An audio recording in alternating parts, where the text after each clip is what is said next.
Привет! Это вторая серия моего обустройства съемной квартиры под себя. Я дизайнер интерьера, мне 27 лет, и я впервые решила попробовать пожить одна. Ну, пойдем покажу квартиру.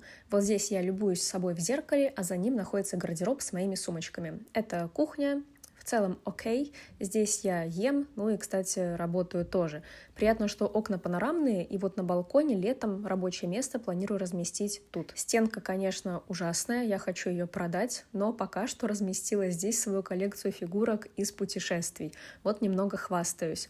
Тут я поставила себе первым делом цветочки. Привет-привет. Кровать окей, икеевская, пока что оставим. Ну, диван ни к селу, ни к городу, вообще уберу его, продам, а вот светильник у меня прикольный.